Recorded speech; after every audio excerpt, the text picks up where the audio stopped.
ದೇವರ ನಾಮಕ್ಕೆ ಸ್ತೋತ್ರವಾಗಲಿ. ದಿನದ ದೇವರ ವಾಕ್ಯ ನೋಡಿಕೊಳ್ಳೋಣ. ಮತ್ತಾಯನು ಬರೆದ ಸುವಾರ್ತೆ 5ನೇ ಅಧ್ಯಾಯ 11 ಮತ್ತು 12ನೇ ವಾಕ್ಯ. ನನ್ನ ನಿಮಿತ್ತವಾಗಿ ಜನರು ನಿಮ್ಮನ್ನು ನಿಂದಿಸಿ ಹಿಂಸೆ ಪಡಿಸಿ ನಿಮ್ಮ ಮೇಲೆ ಕೆಟ್ಟ ಕೆಟ್ಟ ಮಾತುಗಳನ್ನು ಸುಳ್ಳಾಗಿ ಹೊರಿಸಿದರೆ ನೀವು ಧನ್ಯರು. ಸಂತೋಷ ಪಡಿರಿ, ಉಲ್ಲಾಸ ಪಡಿರಿ, ಪರಲೋಕದಲ್ಲಿ ನಿಮಗೆ ಬಹಳ ಫಲ ಸಿಕ್ಕುವುದು. ನಿಮಗಿಂತ ಮುಂಚೆ ಇದ್ದ ಪ್ರವಾದಿಗಳನ್ನು ಹೀಗೆಯೇ ಹಿಂಸೆ ಪಡಿಸಿದರಲ್ಲ. ದೇವರ ಪರಿಶುದ್ಧ ನಾಮಕ್ಕೆ ಸ್ತೋತ್ರವಾಗಲಿ.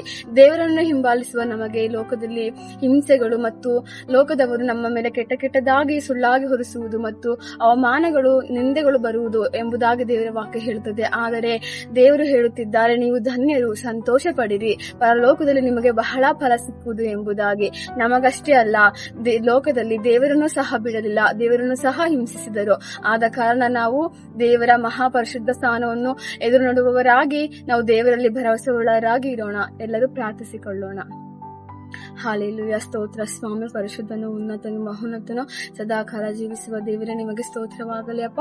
ವಾಕ್ಯದ ಮೂಲಕ ನಮ್ಮೊಟ್ಟಿಗೆ ಮಾತನಾಡಿದ ಕೃಪೆಗಾಗಿ ಸ್ತೋತ್ರಪ್ಪ. ಲೋಕದಲ್ಲಿ ನಿಂದೆಗಳು ಅವಮಾನಗಳು ಬಂದಿರಪ್ಪ, ನಾವು ಅಪ್ಪ ಹೌದು ಕರ್ತನೆ ಎಲ್ಲವನ್ನು ಸಂತೋಷದಿಂದ ಅಪ್ಪ ಸಹಿಸಿಕೊಂಡು ಹೋಗಲಿಕ್ಕೆ ನೀವು ಕೃಪೆ ಕೊಡಬೇಕಾಗಿ ಯೇಸುವಿನ ನಾಮದಲ್ಲಿ ಪ್ರಾರ್ಥಿಸುತ್ತೇನೆ ತಂದೆಯೇ, ಆಮೆನ್.